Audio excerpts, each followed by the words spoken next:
It was a rivalry game coming inside the Swamp. How surprising was the first half to you, both offensively and defensively, in terms of maybe the effort and the execution? Yeah, I was very surprised. There were some things we had to get cleaned up for sure. Um, I feel like we weren't out there playing to the full extent of our effort, and that's something we had to get cleaned up at halftime and get guys back in line with. As a locker room, you guys on this kind of tough skid, one of the worst losses to this rival team and for a while. How do you guys just stay together in this last week? I mean, how do you guys just make sure you don't mentally check out and just want to make it to the light at the end of the tunnel? Yeah, we put in so many hours together. From winter workouts to spring practice to summer off-season OTAs to fall camp. It's some tough times. There's a lot of ups and downs throughout being a college football player and being held to such a high standard like this at the University of Florida. So I've bled, I've cried, I've sweat with these guys, and that just means the world to me and all the other guys in the locker room. So just the motive is just to keep going. It's a standard here at the University of Florida, and especially the guys leaving, including myself. We playing for each other. Those guys in the locker room don't want us to go out on a bad note, and that's definitely the motivation. And to continue just chipping wood, continue keep going, show up every day. And I know the guys in that locker room got my back for sure. When Urban gives you guys a pep talk and you're back in the swamp and national TV and everything, what's the level of disappointment when you come out and it kind of goes that way so quickly?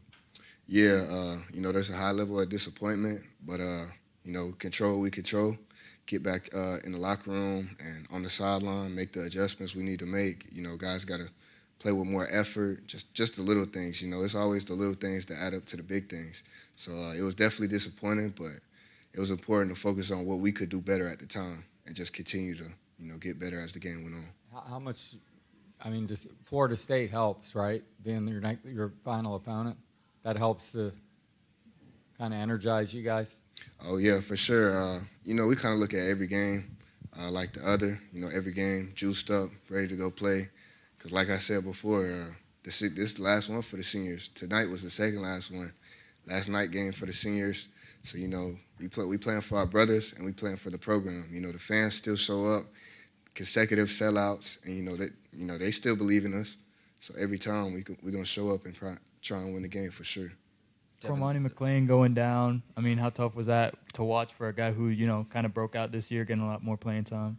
Yeah, it's incredibly tough to watch.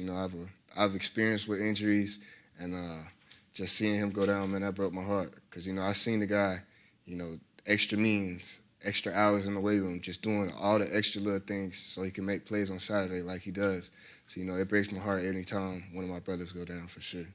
This is probably building off of one of your previous answers, but I'm not even sure if we'll get to talk to you again at some point now that you're almost done here. But what's kind of your parting message almost to the players who are going to be experiencing this change just after all you've seen here, the 4 years you've been here?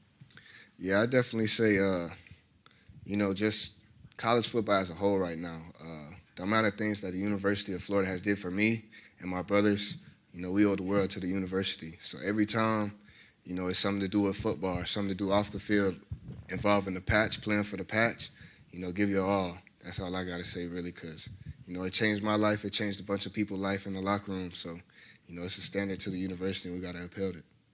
When you see a player like Jaden Woods as a leader, how do you see him stepping up and see those other young guys stepping up when others are going down?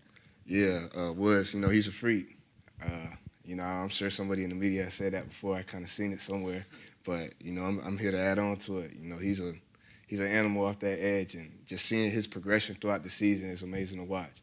He's going to be a guy next year who's going to cause havoc in the SEC for sure. You knew kind of going into the game that Aguiar is going to be hard to handle. I think he completed 11 to 13 in the first half. What made him particularly effective in finding open guys, you think? Just moving the pocket. I say that's definitely one of them. And then just his ability to throw on the run and just be accurate with the football. I feel like he was pretty accurate tonight. And, they have a tough offense to stop. They spread you out, run run it, and then they'll come with a pass too. So you got to play both sides of the play honest. All right, there you guys. Thank you.